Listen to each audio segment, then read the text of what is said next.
So, we have come to the end, and it's my job now to give you your charge.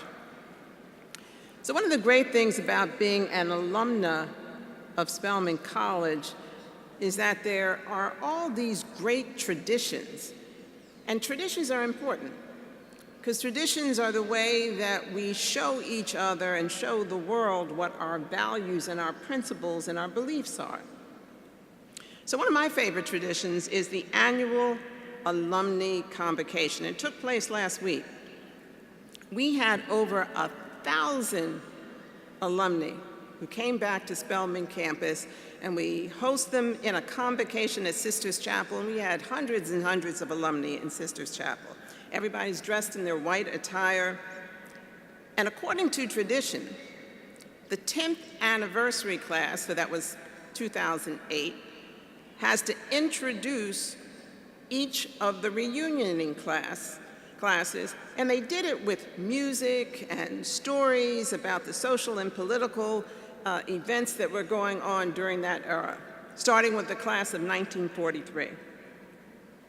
So I'm sitting there in Sisters Chapel, and I'm listening to these stories. And it occurred to me that every class that graduated from Spelman College faced some urgent struggle in the Black community. The class of 1953, there were suspicions of the Cold War that hovered over any activity that was thought to be connected to the civil rights. For the class of 1958, despite this incredible education that Spelman women were getting, they still faced the very real limitations of Jim Crow. For the class of 1968, our Golden Girls, they were at the forefront, at the vanguard of a civil rights movement that by 1973 would change to the Black Power movement. Every Spelman graduating class faces a world of struggles and challenges in our community. And now here you are, class of 2018. Graduating 50 years after the assassination of Dr. Martin Luther King Jr., and so many of us thought that in the years after his death, by now, we'd declare once and for all that our Black communities had won. We believed that his life's work and the work of legions of ordinary men and women and children would set us on the road to equality. Well, as our honorary degree recipient Brian Stevenson told us, we are far from victorious. Mass incarceration, the divisions that show up as health disparities or broken schools, Black Lives Matter replaces We Shall Overcome. So class of 2018, as Reverend Butts counseled us, there is work to be done. And as I've watched you mature and grow over the past 3 years, as I watched you make your way to becoming your true self, I know that you're up to it. I know that whatever urgencies and struggles you encounter, you are ready. You are ready with a trained mind and inspired heart. Breonna July, you will bring a new narrative to the tech scene with your job at Microsoft. And Rosalind Miller, I don't know how you were able to work at American Airlines as a flight attendant and on your days off fly to Atlanta from Philadelphia for the past 6 years to complete your degree as a Pauline E. Drake Scholar. Congratulations. Fathi Sharon Sila, it was surely determination that brought you to the doors of the Paris Institute of Political Studies for work on a master's, first in Paris for a year, and then in Beijing for a year. NYU will never be the same after they experience your keyboards, Jacinia Jackson. And Columbia University is lucky to have the talents of Shanice Bass and Rochelle Otis. And the Harvard School of Public Health is equally fortunate to have the talents of Daisy Newman, who will be studying biostatistics there. Kimya Loder, You have so much to contribute to your classmates who will be in the PhD program in sociology with you at Stanford. And Zaire Bailey, your classmates will benefit from contributions in the PhD political science program at UC Santa Barbara. Carmen Reed, you have the voice of an angel. You will bring an inspired heart to your studies at Emory University, as will you, Amina Shumaki, when you attend Yale Divinity School. And Shadraya Lowe, you'll knock them dead at JP Morgan Chase as a technology analyst. And Brianna Whitmore, you will wow them at LinkedIn.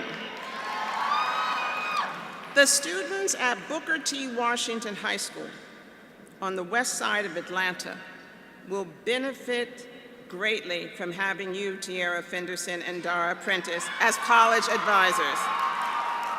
And Keo O'Neill, we applaud you for the courage and grace you brought to the Spelman College campus in the face of challenges these past 4 years. I could go on and on and on. We have 473 remarkable graduating seniors. Over 75% of you studied abroad. You speak Spanish, French, Chinese, Japanese, Portuguese, German, Yoruba, and you sign fluently. You completed tens of thousands of hours throughout the city of Atlanta. 42 of you are Phi Beta Kappa, and a third of you have been accepted into PhD programs. You and your families sacrificed to be here today. Many of you worked, sometimes more than one job. Some of you had families to tend to while you were here, and illnesses and setbacks, but you are here. You are so gloriously here, and you are ready to take on the world. So here's my charge to you. Stake your flag on the territory of your beliefs and fight for that territory. Lonnie Bunch, our National Community Service Award winner, started with an idea. He would walk into rooms and he'd say, I have this idea for this national museum that would be on the mall in Washington, and people would come and see the history of African Americans and how important it is to national identity. He didn't have a dime.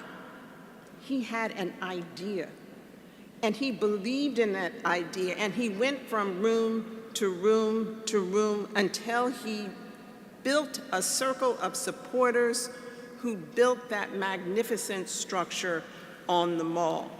Stake your, yes, we should applaud him. Claim your passion and let your passion shape your purpose and meaning in life. Brian Stevenson, our honorary degree recipient, started as a law intern who literally stumbled into his first case with a death row prisoner.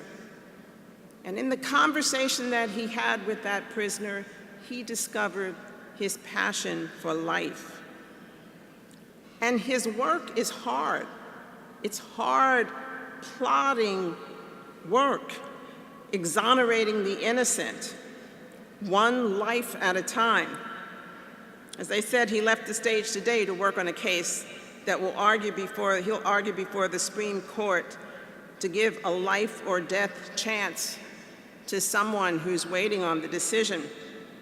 And his National Monument to Peace and Justice that rises up on a hill in Montgomery, Alabama, gives shape and form and visibility to the hate, bigotry, and malice against our community that has remained hidden for decades.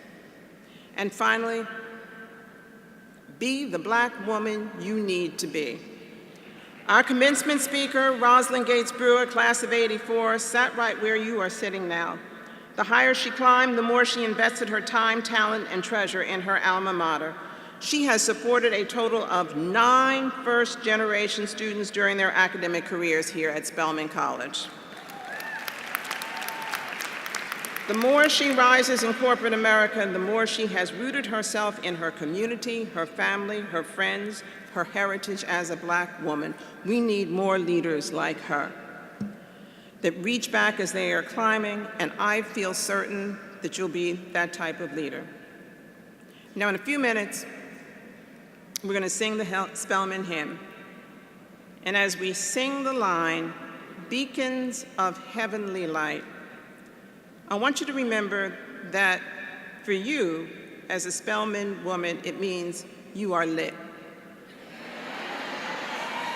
So stay lit and light the way for yourself and for the women beside you and the women behind you and the person whose name you don't even know.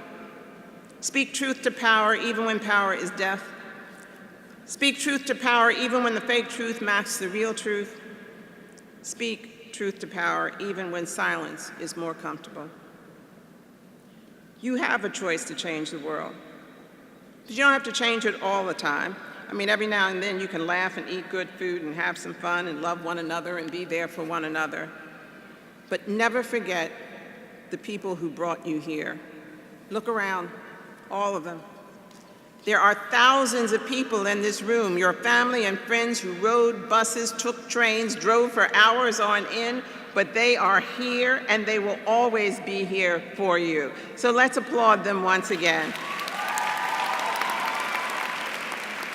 And there, sitting over there are your faculty. They demanded more from you than you thought was possible to demand. But they're sitting over there bursting with pride, so please give them a big round of applause.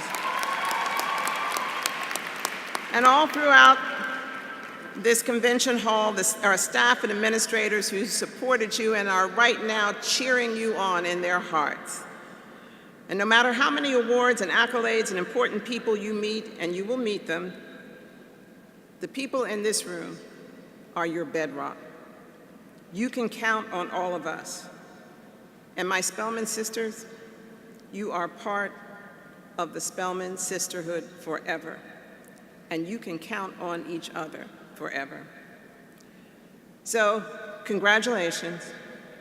May God's blessings go with you and your family and friends. I love you. Take care of yourself. Enjoy.